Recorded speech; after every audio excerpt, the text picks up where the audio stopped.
दोस्तों आज हम डिस्कस करेंगे एसएससी जीडी 2024 20 फरवरी पूछे गए मैथ्स के क्वेश्चन। तो देखोगे जो फर्स्ट जो क्वेश्चन है, अब यहाँ दिया हुआ है कि 40 वस्तुओं का क्रय मूल्य 60 वस्तुओं के विक्रय मूल्य के बराबर है। तो आपसे पूछा था कि लाभ या हानि प्रतिशत ज्ञात कीजिए। तो देखोगे यहाँ पे अब ये क्रय मूल्य को हम लोग लेते हैं क्या, कॉस्ट प्राइस, और विक्रय मूल्य को क्या लेते हैं, सेलिंग प्राइस। तो यहाँ बोला है 40 वस्तुओं का कॉस्ट प्राइस यानी 40 CP इज इक्वल्स टू, ये हो जाएगा 60 SP। ठीक है, उसके बाद आप क्या करोगे, CP बाई SP फाइंड कर लो या फिर SP बाई CP भी फाइंड कर सकते हो। तो यहाँ तो रह गया 60 और ये 40 इधर आएगा तो नीचे आ जाएगा। इसको छोटा कर लो आप, ये 0 से 0 गया, 2 से कैंसिल करेंगे तो ये 2 गया और ये हो जाएगा आपका 3 यानी 3/2।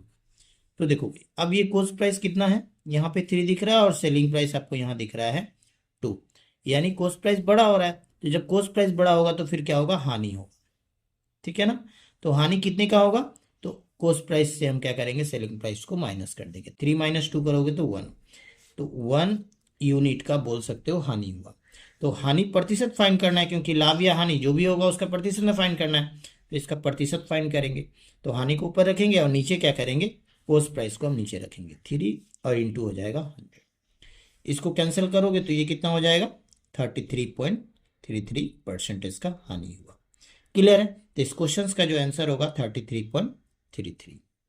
नेक्स्ट क्वेश्चन देखोगे, क्वेश्चन नंबर 2, 25% और 5% की क्रमिक छूट कुल छूट के बराबर है, यानी आपका सिंगल डिस्काउंट परसेंटेज फाइंड करना बोला था। तो अब कैसे करोगे, तो देखोगे इसका एक फॉर्मूला होता है -A - B plus AB divide by 100, ये हो जाएगा। ठीक है, तो देखोगे ये हो गया माइनस A मीन्स हो गया पहला वाला यानी 25, और ये -B हो गया ये 5, देन प्लस 25 इंटू 5 लिखेंगे और नीचे आ जाएगा आपका 100। ठीक है, इसको सॉल्व कर दोगे आंसर आ जाएगा, ये हो जाएगा आपका -30, ये हो जाएगा 25 इंटू 5 करोगे 125 डिवाइड बाई 100 यानी 1.25, माइनस कर दोगे तो ये हो जाएगा -28.75%, यानी आप बोल सकते हो 28.75% का एकल छूट। नेक्स्ट क्वेश्चन देखोगे, एक वस्तु को 20% की छूट पर रुपए में बेचा जाता है। कितना रुपए में बेचा जाता है, 2800 रुपये में। ठीक है, तो आपसे पूछ रहा है अंकित मूल्य क्या होगा, यानी मार्केट प्राइस आपसे पूछ रहा है। तो देखो, तो सबसे पहले हम यहाँ देखेंगे एक वस्तु को 20% की छूट पर कितने रुपए में बेचा जा रहा है, 2800 रुपये में, यानी जो सेलिंग प्राइस है वो कितना है, 2800 रुपया। ठीक है, अच्छा उसके बाद अब डिस्काउंट फिर क्या हो जाएगा, तो देखोगे 20% की छूट पर यानी 100 से 20 को माइनस करोगे तो कितना आ जाएगा, 80। क्लियर है, आपसे पूछा है मार्केट प्राइस यानी अंकित मूल्य, ये बराबर हो जाएगा सेलिंग प्राइस इंटू में 100 रखोगे और नीचे क्या करोगे आप, इस डिस्काउंट को नीचे रख लोगे। ठीक है, तो देखोगे अब ये सेलिंग प्राइस कितना है, 2800 इंटू 100 और नीचे हो जाएगा 80।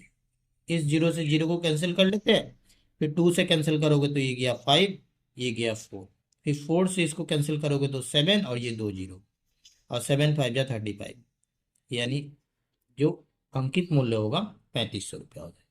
Next question time and work से आया था, यहाँ था कि यदि QR से 50% कम कुशल है, R एक कार्य को 45 दिन में पूरा कर सकता है, तो R और Q द्वारा मिलकर कार्य को पूरा करने में कितना समय लगेगा, ये क्वेश्चन पूछा गया। तो कैसे करेंगे इसको, इजी क्वेश्चन है। देखोगे QR से 50% कम है ना, तो हम यहाँ पे क्या करते हैं, R को ले लेते हैं 100, अब यहाँ पे Q, तो QR से कितना है, कम है 50%, तो इसका 50% क्या होगा, 50 ही होगा। अब इसको छोटा कर लेते हैं, तो ये 1 बार में और ये 2 बार में, यानी जो एफिशिएंसी होगा कार्य करने की क्षमता, Q का हो गया 1 और R का हो गया 2। तो देखोगे हमें फाइंड क्या करना है, R और Q द्वारा मिलकर ना, तो R और Q द्वारा मिलकर, तो फॉर्मूला क्या होता है, टोटल वर्क और डिवाइड बाई देयर एफिशिएंसी, यही होता है ना। तो टोटल वर्क कैसे फाइंड करेंगे, तो देखोगे यहाँ दिया हुआ है R एक कार्य को 45 दिन में पूरा कर रहा है। ठीक है, तो देखोगे R का हमारा एफिशिएंसी कितना है, 2 है, तो 2 इंटू ये 45 लिख लेंगे। ठीक है, तो टोटल वर्क हो जाएगा। ठीक है, और एफिशिएंसी किसका फाइंड करना है, R प्लस Q का, तो आर का है एफिशिएंसी 2 है और क्यू का 1 है, तो दोनों को ऐड कर देंगे तो ये हो जाएगा 3। इससे इसको हम कैंसिल कर देते हैं, 15 बार में जाएगा। फिर 15 इंटू 2 करोगे तो ये कितना हो जाएगा 30। तो दोनों मिलकर 30 दिन में उस काम को पूरा कर देंगे। Next question problems on train का क्वेश्चन था। देखोगे क्वेश्चन था कि समान लंबाई 320 मीटर की विपरीत दिशा में आने वाली दो ट्रेन 18 सेकंड में एक दूसरे को समान गति से, देखोगे यहाँ पे समान गति है, समान गति से पार करती है, तो प्रत्येक ट्रेन की गति ज्ञात करें। ठीक है, तो देखोगे इसको कैसे करेंगे। मान लो यहाँ पे दोनों ट्रेन का लंबाई हमारा ऑलरेडी दिया हुआ है 320 मीटर, तो हमें फाइंड क्या करना है, ट्रेन की गति। ठीक है ना, यानी speed is equals to distance by time होता है, ये तो पता है आपको। तो देखोगे स्पीड, तो अब ये दो ट्रेन है तो स्पीड हम क्या करेंगे, रिलेटिव स्पीड लेंगे। तो अगर हम है तो हमें तो स्पीड नहीं पता है, तो हम स्पीड को एक्स एज्यूम कर लेते हैं। तो देखोगे विपरीत दिशा में तो दोनों को हम क्या करेंगे, प्लस कर लेंगे गति की, x plus x equal to, अब ये डिस्टेंस, तो दो ट्रेन है तो दोनों ट्रेन का हम डिस्टेंस को यहाँ पे जो प्रत्येक का दे दिया हुआ 320 मीटर, तो ऐड कर देंगे तो 320 प्लस 320 और डिवाइड बाई टाइम। टाइम कितना दिया हुआ है, 18 सेकंड में पार करती है। हो गया, ये ऊपर वाला हो गया मीटर में और ये हो गया आपका सेकंड में। इसको ऐड कर लेते हैं तो ये हो जाएगा 640 डिवाइड बाई 18, यहाँ हो जाएगा आपका 2x। ठीक है, तो x बराबर क्या मिला, 640 डिवाइड बाई 18, और इस 2 को इधर लाओगे तो यहाँ नीचे 2 आएगा। 2 से इसको कैंसिल कर लेते हैं, 320। ठीक है यहाँ तक। अच्छा, अब ये तो हो जाएगा किसमें, मीटर पर सेकेंड में, बट ऑप्शन किसमें था, किलोमीटर पर आवर में। तो इसको किलोमीटर पर आवर में कन्वर्ट करेंगे तो इंटू क्या करेंगे, 18/5। अब ये हो जाएगा आपका किलोमीटर पर आवर। ठीक है, इस 18 से इस 18 को कैंसिल कर लेते हैं, 5 से इसको कैंसिल करते हैं, कितने बार में जाएगा, 5 6 हो गया 30, यानी हो गया उसके बाद 64 किलोमीटर पर आवर हो जाएगा। ठीक है, नेक्स्ट क्वेश्चन कंपाउंड इंटरेस्ट से भी क्वेश्चन आया था। यहाँ क्वेश्चन ऐसा था, कोई धनराशि चक्रवृद्धि ब्याज की दर से 10 साल में 2 गुना हो जाती है, इस धनराशि को 4 गुना होने में कितना वक्त लगेगा। इजी क्वेश्चन है। ठीक है, तो देखोगे अब इस क्वेश्चन को कैसे करोगे, मान लेते हैं कोई धनराशि, इसको दुगुना होने में कितना समय लगा, यहां से यहां तक आने में उसको 10 साल लगा। ठीक है, अब उस धनराशि को 4 गुना होने में, तो अगेन अब ये 4 गुना ले लेते हैं हम, तो इसको यानी अब ये इसका 4 गुना कब होगा, अब ये 2 से इंटू करेंगे ना, यानी फिर यहाँ से इसको दुगुना होना पड़ेगा। तो जैसे यहाँ से दुगुना हुआ तो 10 साल लगा, फिर यहाँ से भी इसको कितना लगेगा, 10 साल ही लगेगा। तो 10 + 10 कितना हो जाएगा समय, 20 वर्ष हो जाएगा, यानी 20 साल। इस क्वेश्चन का जो करेक्ट आंसर होगा 20 साल।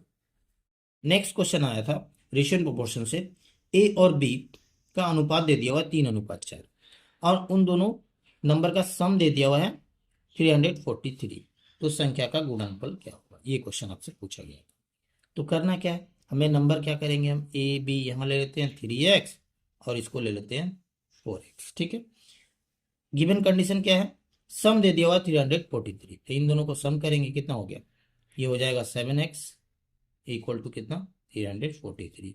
तो x का वैल्यू 343 डिवाइड बाई 7, कैंसिल करेंगे कितनी बार में जाएगा, 49 बार में जाएगा। तो संख्या क्या है, संख्या तो 3x है और 4x है, तो बस आपको करना क्या है, 3x इंटू, क्योंकि गुणनफल पूछा है, इंटू 4x। ठीक है, तो देखोगे ये हो जाएगा आपका 3 इंटू 4 करोगे 12 इंटू एक्स, एक्स मतलब हो गया अगेन 49, और ये फिर हो जाएगा आपका 49। अब इसको मल्टीप्लाई कर देंगे, आंसर आ जाएगा।